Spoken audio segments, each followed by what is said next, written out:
नमस्कार दोस्तों, उषा की आवाज चैनल में आप सभी का स्वागत है। हमारी आज की कहानी है मायका अपना या पराया। ट्रेन अपनी रफ्तार में तेजी से भागे जा रही थी। नीतू एकटक मौन साधे गुमसुम सी अपनी दुनिया में मग्न थी। पुरानी बातें जेहन में बार बार घूम रही थी। माँ हमेशा कहती थी, ऐसे मत करो, वैसे मत करो, ऐसे पहनो, वैसे ना पहनो, तरीके से रहना चाहिए, क्योंकि बेटियों को पराए घर जाना है। एक ना एक दिन सबको मायके छोड़कर जाना है। दादी तो एक ही नसीहत देती, भाई के बिना मायके की कोई रौनक नहीं। माँ से मायका और भाई से मायके का मान। कब से उसके दिमाग में यही सब बातें घूम रही थी। ट्रेन से मायके के लिए सुबह ही नीतू रवाना हुई थी। कितनी तकलीफ हुई थी उसे कल रात, जब पति सोमेश ने माँ की जिद के कारण तबीयत खराब होने पर भी उससे काम करवाया, और जब वो उठ नहीं पाई तो उस पर हाथ भी उठाया। अचानक तेज झटके के साथ ट्रेन रुकी। नीतू की मंजिल अब यहाँ से ज्यादा दूर नहीं थी। टैक्सी बुक की और चल दी बनारस स्टेशन से लंका की गलियों में। मन भी वहां की कॉलोनी की गलियों में घूमने लगा। दीदी आ गई, बुआ आ गई, नीतू आई है, अरे शर्मा जी की लड़की आई है। कॉलोनी का माहौल तो आज भी वही ताका झांकी। शायद उसके पति नहीं है, अकेली है, कोई और दिख नहीं रहा। एक साथ घर वाले लोगों और पड़ोसियों की आवाज सुनकर बिना नजर मिलाए वह सबसे आगे बढ़ी जा रही थी। घर वाले तो घर वाले, पड़ोसी भी चेहरे पड़ने की कोशिश में जुटे हुए थे। कहने को तो सब कहते हैं कि सबकी बेटियां तो एक जैसी हैं, पर जरा भी किसी की बेटी को तकलीफ हो तो कोई कसर नहीं छोड़ते जख्म कुरेदने में।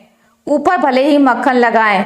घर के नजदीक आई तो माँ आगे बढ़कर नीतू का हाथ थामे उसे अंदर लाने लगी और उसकी नजरों को पढ़ने की कोशिश करने लगी। पर माँ की नजरों से कुछ भी छुप पाना आसान नहीं। ध्यान से उसने बिखरे बाल व सिलवट पड़ी साड़ी सब देख रही थी। उसे रसोई में लाकर प्यार से पूछा, क्या हुआ, सच सच बता दे।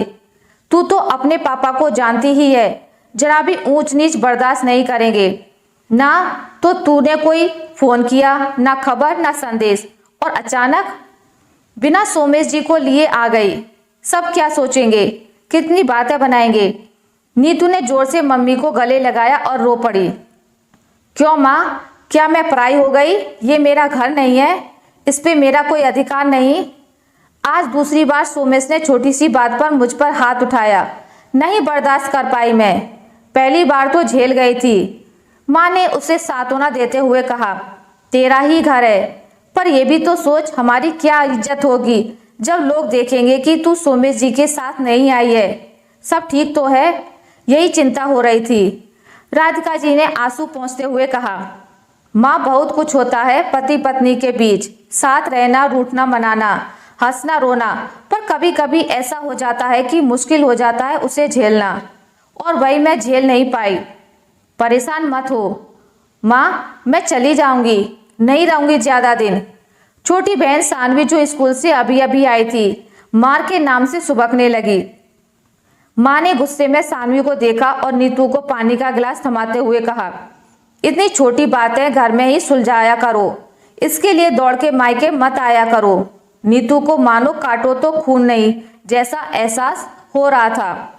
माँ की बात सुनकर नीतू चप्पल पहनते हुए माँ से बोलने लगी, मैं समझ गई माँ, जान पर बनेगी तब आप लोग को बताना है।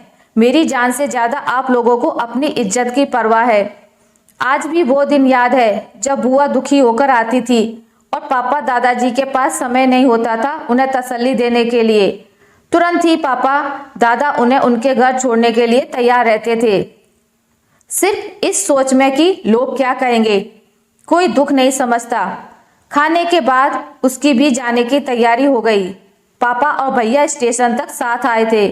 फिर देखा भैया ससुराल तक छोड़ने जा रहे हैं। सही तो कहती थी दादी, माँ से मायका होता है और भाई से मायके का मान। मेरे दर्द के लिए कोई जगह नहीं किसी के अंदर। अगर लड़कियां खुद का नुकसान करती हैं तो ऐसे ही मायके वाले लोगों की वजह से। नीतू बुदबुदा रही थी। उसे महसूस हो रहा था कि ससुराल से ज्यादा मायका पराया है। जो अपने थे उन्होंने भी पराया समझा और आज पराया कर भी दिया। अब नए घर, नए रिश्तों से क्या उम्मीद करना। आशा करती हूँ आपको मेरी आज की कहानी अच्छी लगी होगी। अगर आपको मेरी कहानी अच्छी लगी है तो इसे लाइक करें, ज़्यादा से ज़्यादा शेयर करें, और अगर आप मेरे चैनल पर नए हैं तो इसे सब्सक्राइब करना ना भूलें। मिलते हैं एक नई कहानी के साथ, तब तक के लिए नमस्कार।